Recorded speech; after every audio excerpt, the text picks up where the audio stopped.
नमस्कार, सहारा प्रणाम। अपराध की दुनिया की खबरों के साथ मैं अशरफ हाजिर हूं और आप देख रहे हैं क्राइम रिपोर्ट, अपराध जगत का डेली पर्दाफाश। इससे पहले कि अपराध जगत की खबरों पर नजर डालें, एक नजर डालते हैं आज की सुर्खियों पर। तो के नवाब की करतूत देखो, पूर्व नवाब के बच्चों और दामाद ने की करोड़ों की जालसाजी। इन ठगों का ताल्लुक नवाबों के खानदान से था।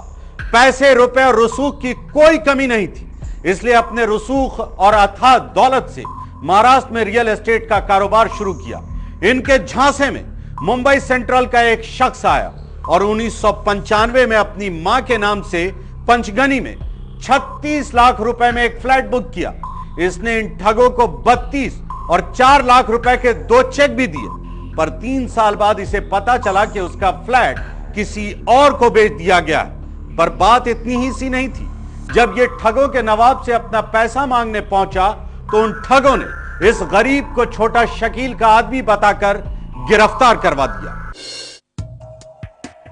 क्राइम रिपोर्ट जैसे आपराधिक जगत की पड़ताल करने वाले प्रोग्राम में स्क्रीन पर दिखने वाली तस्वीरें या तो आरोपियों की होती है या वहशत के शिकार लोगों की।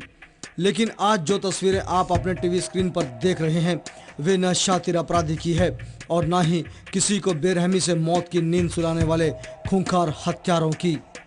कामिल मोइन हैदर और फिरोज खान के चेहरे की शराफत को देख यदि आप इन्हें भल मानस मान रहे हैं तो वो यूं ही नहीं है। जी हाँ, ये वो चेहरे हैं जिनके पूर्वजों की दास्तान आपको किताबों में मिलेंगी। ये भोपाल के नवाब के खानदान से ताल्लुक़ रखते हैं।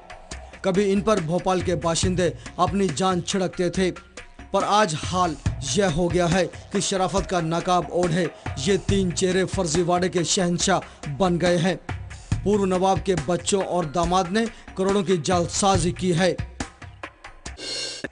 पूर्व नवाब जफर अली के बेटे फिरोज खान, बेटी कामिल मोइन और दामाद मोइन हैदर जिलानी ने कुछ साल पहले मुंबई में जिलानी ग्रुप ऑफ कंपनीज के नाम से पंचगनी में रियल एस्टेट का काम शुरू किया। मुंबई सेंट्रल निवासी कंप्यूटर इंजीनियर सैयद खालिद ने 1995 में अपनी मां नजमा हामिद के नाम से पंचगनी में 36 लाख रुपए में एक फ्लैट बुक किया था। खालिद ने मोइन हैदर को 32 और 4 लाख रुपए के 2 चेक भी दिए थे। 3 साल बाद उन्हें पता चला कि उनका फ्लैट किसी और को बेच दिया गया है। उस समय फ्लैट की कीमत करीब 96 लाख हो चुकी थी। बाद में जब खालिद ने विरोध किया तो मोइन ने खालिद को 55 लाख रुपए का चेक दिया और बाकी रकम भी जल्द देने का वायदा किया। पर हद तो तब हो गई जब बैंक में मोइन का दिया हुआ चेक बाउंस हो गया। पर खालिद का हमेशा इन महाठगों से संपर्क रहा। नवंबर 2000 में जफर अली ने खालिद को मध्य प्रदेश के कुरवाई बुलाया और 36 लाख रुपए वापस करने की लिखा पढ़ी की। 1 फरवरी को जब खालिद भुगतान की रकम लेने पहुंचे तो कुरवाई पुलिस ने उन्हें गिरफ्तार कर लिया।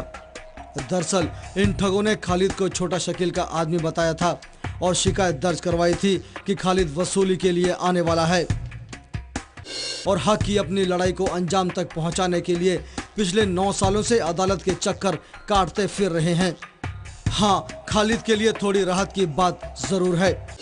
महाराष्ट्र पुलिस ने धोखाधड़ी के इस मामले में पूर्व नवाब के बेटे को कुछ दिनों पहले गिरफ्तार कर जेल भेज दिया, पर बेटी और दामाद फिलहाल फरार हैं। सातारा से सुजीत आंबेकर, क्राइम डेस्क, समय, मुंबई।